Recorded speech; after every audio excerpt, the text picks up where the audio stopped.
Bismillahirrahmanirrahim. Assalamualaikum warahmatullahi wabarakatuh.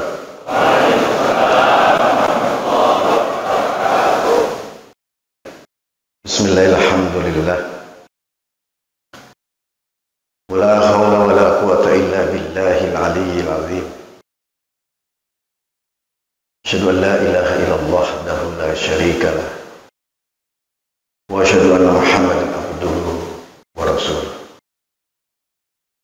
Allahumma sholli ala sayyidina Muhammadin wa barakatan wa muzizatan wa hidayatan wa satril iman wa ala alihi wa ashabihi ajma'in.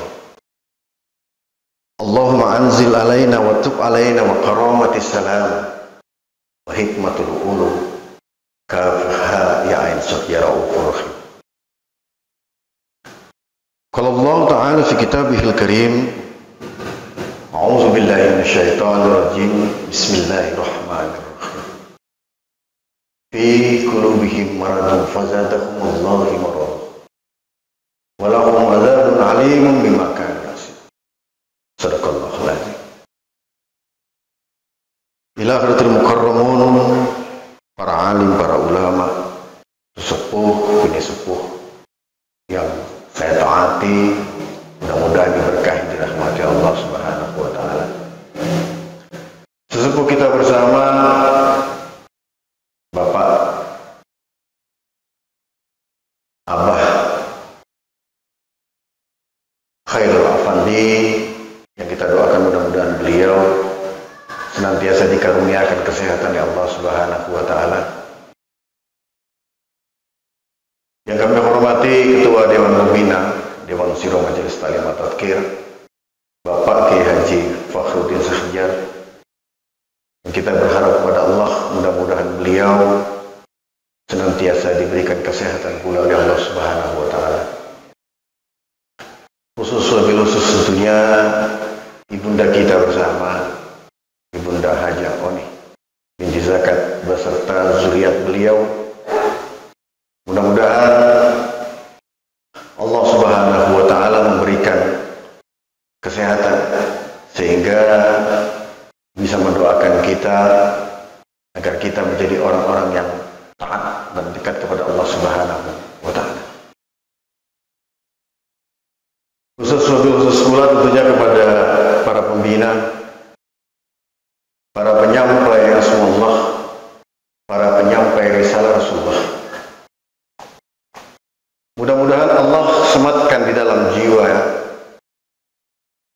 keikhlasan sehingga menyampaikan firman dan asma Allah dengan mukhlisin al-huddin dan dibaca oleh Allah sebagai amalan solehah di dunia wal akhirah. Wabil khusus bapak-bapak, ibu-ibu yang sangat saya banggakan dan sangat saya cintai. Mudah-mudahan Bapak Ibu sekalian, kita yang hadir pada malam yang berbahagia ini diberikan kekuatan wa zahiran wa batinan,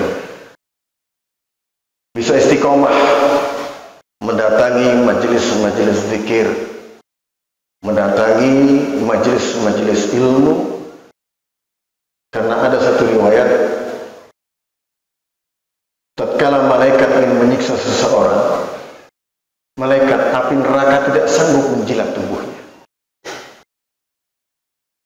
Sehingga si api neraka ini lapor kepada malaikat, wahai malaikat, aku tidak sanggup bakar tubuh orang itu.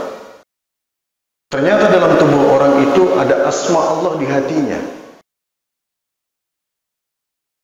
Sehingga malaikat mengatakan, dia lapor kepada Allah Subhanahu wa taala, ya Allah, saya tidak sanggup menyiksa orang itu karena dalam hati orang itu ada asmamu ya Allah, ada namamu yang agung. Maka Bapak Ibu sekalian yang dirahmati diberkahi oleh Allah Subhanahu wa taala, bersyukur Bapak Ibu hadir ke tempat majelis zikir ini semata-mata hanya mencari ridha Allah Subhanahu wa taala. Karena yakin setiap asma yang ibu bapak baca, satu kalimat per kalimat dalam per hari bahkan bertahun, menjadikan satu amalan yang luar biasa.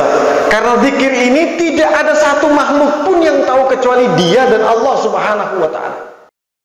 Kalau ibu sholat, bapak sholat, banyak yang melihat. Ibu puasa juga sama, ada yang melihat. Ibu berangkat haji, mungkin satu kampung, satu kecamatan yang tahu kalau ibu dan bapak berangkat haji. Tapi kalau bapak dan ibu berzikir kepada Allah Subhanahu wa ta'ala, tidak ada yang tahu kecuali ibu dan bapak dan Allah Subhanahu. Kita bersyukur. Jadi mana-mana berusaha untuk senantiasa. Coba bayangkan Bapak Ibu sekalian, kalau ibu ada di tengah-tengah pasar, ribuan manusia di tengah pasar itu kira-kira ingat nggak dengan Allah? Kalau ibu ingat dan bapak ingat kepada Allah, salah satu di antaranya orang-orang yang akan mendapatkan karunia.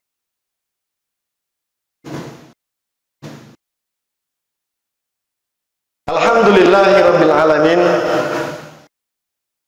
Kita bersyukur kepada Allah. Di malam hari ini duduk simpuh kita semata-mata mencari ridha Allah Subhanahu wa ta'ala. Karena belum tentu di malam hari ini ada orang yang bisa mengingat Allah bahkan ikut dalam majelis taklim. Mungkin mereka di rumah sakit, mungkin mereka sedang berpergian. Atau ada penyakit yang namanya malas. Penyakit yang tidak bisa disembuhkan itu adalah penyakit malas. Kalau penyakit malas sudah sampai kepada hati manusia, itu dikatakan azabuhum mata'ibah. Azab yang pedih yang ditimpa oleh manusia. Sehingga apa? Tatkala dia ibadah kepada Allah, tidak akan merasakan bagaimana dia dapat beribadah kepada Allah. Jadi sholatnya orang sakit. Bapak sholat tidak merasakan sholat, tidak merasakan berhubungan kepada Allah, tidak merasakan nikmatnya asma Allah, tidak merasakan bacaan-bacaan dalam sholat, maka sholat Anda tidak diterima oleh Allah, bahkan Anda dinyatakan sakit oleh Allah Subhanahu wa ta'ala. Cepat wafiru ilallah.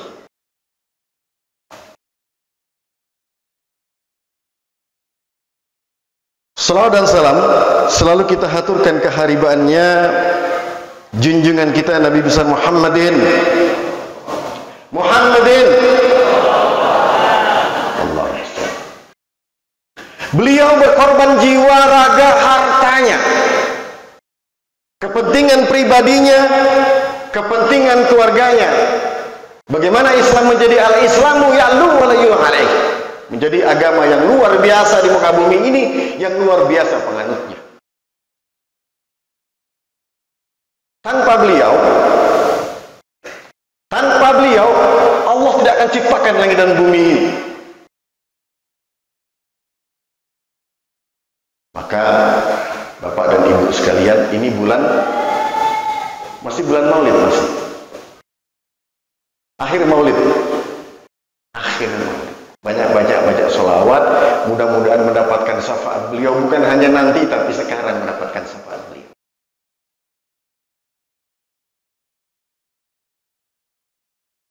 Kita ini adalah orang yang menerima tongkat estafet. Kita, saya, para sesepuh-sesepuh kita, para bapak dan ibu sekalian, orang yang menerima tongkat estafet itu apa? Watawasau bil haqqi watawasau bil sabr. Menyampaikan kebenaran agamanya Allah di dalam hal yang sabar. Bagaimana cara menyampaikannya? Bilhal, bapak dulu, ibu dulu, baru ke orang lain.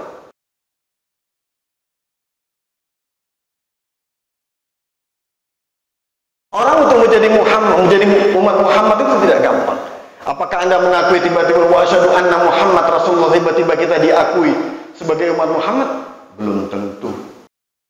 Harus sepanjang selurus, harus garis lurus kepada Nabi, baru Anda diakui. Tingkahnya seperti Nabi, perkataannya seperti Nabi, ibadahnya seperti Nabi. Nah, kadang-kadang kita kebalik, ibadah kayak Nabi, tapi perbuatan kita kayak Abu Jahal. Ada nggak Bu kira-kira? Sholat mempeng, tapi fitnah orang, ngomongin orang juga mempeng. Ada nggak kira-kira? Banyak nggak kira-kira? Hilangin. Karena Yang dibaca sama Allah Subhanahu wa Ta'ala itu bukan pikiran Anda. Yang dibaca sama Allah itu hati kita. Detakan jantung setiap saat menyebut kalimat Allah Rahman, Allahur Rahim, Allahul Malik, Allahul Qudus. Yang dibaca sama Allah, karena semua niat itu ada dalam hati Bapak dan Ibu sekalian. Yang diterima itu bagaimana? Hati yang sehat. Hati yang sehat itu yang seperti apa? Ibu-ibu tidak punya iri, tidak punya dengki, bapak-bapak tidak punya ujub, riya, sombong, takabur. Itu hati yang sehat. Maka begitu ibu mengatakan Bismillahirrahmanirrahim, terijabah doa ibu dan bapak sekalian, karena hatinya bersih. Kira-kira Bismillah kita sama nggak dengan Nabi? Sama nggak kira-kira Bismillahirrahmanirrahim kita? Sama. Tapi mengijabahnya beda. Sama nggak kira-kira Bismillah kita ini dengan para wali, dengan kekasih-kekasih Allah? Sama bu, bapak. Mungkin makhrajnya lebih benar kita mungkin. Tapi kenapa mereka Bismillahirrahmanirrahim jadi-jadi? Kita baca 1000 kali Bismillah nggak jadi-jadi karena hati kita kotor. Doa ibu bapak tidak dijabah sama Allah karena hati kita ini kotor. Berdoa tengah malam, ya Allah, ya tiap tahajud tengah malam tiap hari. Kalau Anda tidak bisa membersihkan hati, tidak akan diterima oleh Allah Subhanahu wa Ta'ala doa bapak ibu sekalian. Maka kata Nabi, likulli syai'in sakolat wa ma sakolatul qalbi dzikrullah. Setiap barang yang kotor itu pasti ada pembersihnya. Pembersih hati itu banyak ingat kepada Allah. Nah, bapak ibu kalau punya pembina, curhat aja, ngomong aja sama pembina. Pak, saya ini dalam bulan ini volume marah saya meningkat. Pak, dalam bulan ini kok saya senang ngomongin orang. Kalau ibu renyah senang ngomongin orang itu penyakit.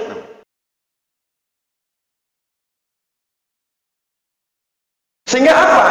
Sehingga cita-cita Allah, cita-cita baginda Nabi dan cita-cita guru kita sampai kepada kita sekalian, yaitu bagaimana tauhid ini dibumikan dan membumi tauhid itu. Kepada siapa? Kepada kita dan anak keturunan kita wabil khusus. Sehingga apa? Ibu dan bapak harus punya misi. Dalam ngaji itu punya misi. Saya ini ngaji dari nggak benar menjadi benar. Yang tadinya nggak sholat sekarang jadi sholat. Yang sudah sholat ditambah sholat tahajud. Yang jadi tambah sholat tahajud ditambah sholat duha. Sehingga benar-benar ibadah dan taat kepada Allah senantiasa. Ada misi. Kalau sekarang, bulan sekarang, ibu-ibu dibebani. Karena apa? Allah membebani kita ini dengan beban yang sama. Ustadz, kiai, sama bebannya di hadapan Allah Subhanahu wa Ta'ala. Ibu, kalau sekarang jumlahnya sekian sama bapak-bapak, kalau dalam 1 tahun, ibu ngajak orang 1 saja, bapak ngajak orang 1 saja, dalam waktu 5 tahun tempat ini nggak cukup, Pak. Harus punya tanggung jawab. Saya harus mengajak orang. Dengan apa? Dengan yang diajarkan ustadz saya. Nggak bisa juga dengan harta saya. Nggak bisa juga dengan doa saya. Nggak bisa juga bilhal. Anda berakhlak mulia di antara tetangga-tetangga Anda. Kalau nggak ada amal soleh nanti. Mengajak orang kebaikan itu di dalam kitabnya Syekh Abdul Qadir Jalili sama dengan ibu. Sholat 80 rakaat setiap malam. Coba bayangkan. Jadi mengajak orang itu bukan pekerjaannya ustadz, bukan. Semua kita ini dibebani bagaimana mengajak orang untuk watawasau bil haqqi watawasau bis sabri. Mengajak orang dalam kebaikan, mengajak orang dalam kebenaran. Tetangga diajak, ayo bu ikut ngaji sama saya. Bapak-bapak juga begitu, yang punya teman kerja, ayo ngaji sama saya. Jangan bosan-bosan dakwah, karena dakwah itu tugasnya semua umat Islam, bukan dibebankan kepada ulama, tidak.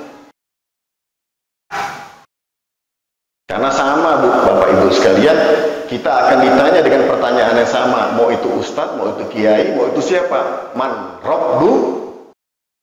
Sama pertanyaannya, kiai ya itu juga ditanya. Ustadz, ya itu juga yang ditanya. Maka ini yang kita tanggung jawab. Tanggung jawab kepada siapa? Kepada agama kita. Coba luar biasa ronrongan agama. Sekarang agama Islam di Indonesia ini tinggal 90%. Berarti degradasi 90%. Kalau dari 10 orang sedikit. Kalau dari 200 juta turun 10%, berarti 220 juta yang masuk agama lain. Nanti ditanya sama Allah. Maka At-Tadkir itu mengajarkan bagaimana kita bisa mengajak orang lain untuk bertauhid dan mentauhidkan diri. Siapa yang diajak? Minimal kepada diri kita. Ajak putra-putri kita yang sudah balik, diajak ngaji. Supaya tahu bapaknya ngaji, begitu bapaknya nggak ada. Generasi anaknya, coba Bapak Ibu sekalian, sebelum kita ada ceramah ini, Bapak Ustadz Al-Muharram, Bapak Tatang Hasanuddin ini sudah doakan semua. Lah kalau kita ngundang segini banyak orang, berapa ngabisin beras kira-kira? Luar biasa banyaknya. Ibu-ibu nggak perlu masak, nggak perlu apa, duduk, keluarganya didoakan, orang tuanya didoakan, anak-anak keturunan juga didoakan. Maka berupaya, berusaha, apalagi di bulan Maulid ini, mudah-mudahan Allah berkahi kehidupan kita. Mudah-mudahan Allah memberikan kekuatan zahiran wa batinan kepada kita dan anak keturunan kita bisa mengikuti tingkah dan ajaran-ajaran baginda Rasulullah SAW. Mudah-mudahan apa yang menjadi cita-cita daripada ayah guru kita, Haji Muhammad Ghazali, diijabah oleh Allah. Dan saya tahu persis bagaimana pengurus-pengurus yayasan Majelis Ta'lim At-Tadkir Pusat, Ustaz Wahyudin, Bapak Agung Purnomo, luar biasa sekali. Nah ini kalau nggak kita support, siapa lagi yang support? At-Tadkir ini rumah besar kita. At-Tadkir ini tempat kita. Kita lahir dan dibesarkan di At-Tadkir ini. Siapa lagi yang akan dibesarkan kalau bukan kita? Siapa lagi yang akan bangun At-Tadkir ini kalau bukan kita? Kita akan serahkan kepada orang lain. Mereka tidak tahu. Apa bapak ibu-ibu rela kalau kita ini ngemis-ngemis di jalan terus minta sumbangan buat kita? Rela enggak kira-kira? Bapak ibu rela enggak kira-kira kita buka di tong tengah jalan itu, rela enggak kira-kira? Ibu-ibu rela enggak kira-kira kalau At-Tadkir naruh drum terus minta rela enggak kira-kira? Maka bersama kita, bersama bersatu padu kita majukan At-Tadkir dengan segala jiwa, raga, harta kita. Jadi kalau ngaji itu jangan main-main, ceplung-ceplung sekalian, rusak-rusak sekalian. Jangan separuh-separuh. Jadi harus benar-benar total. Kepada Allah itu juga total. Karena apa? Akhirat itu beneran, Bu. Akhirat itu beneran. Siksa itu beneran. Jangan dikira enggak ada. Bayangkan kalau kita baca dari Ibnu Al-Jauziyah. Beliau mengatakan debunya saja neraka itu kalau ditempelkan di atas kepala tembus sampai ke kaki. Debunya. Apalagi rohnya belum ke dalamnya. Maka Bapak Ibu sekalian, kita berdoa kepada Allah. Kita mohon kepada Allah yang malas dalam pergerakan kita. Mudah-mudahan dibuatkan rajin oleh Allah Subhanahu wa taala. Anak-anak kita yang tidak mau ibadah, mudah-mudahan ibadah kepada Allah Subhanahu wa taala. Suami kita yang tidak mau ibadah, mudah-mudahan ibadah kepada Allah. Istri-istri kita yang tidak mau ibadah kepada Allah Subhanahu wa taala. Bapak Ibu sekalian, saya mengetuk Bapak hati Ibu sekalian. Marilah kita bersama berzikir kepada Allah, kita munajat kepada Allah Subhanahu wa taala. Kita curahkan seluruh masalah dan problematik kehidupan kita. Kita curhat kepada Allah. Mudah-mudahan Allah di malam hari ini Allah turunkan malaikat untuk mendoakan kita. Allah turunkan kekuatan untuk mendoakan kita. Semoga doa-doa kita diijabah oleh Allah Subhanahu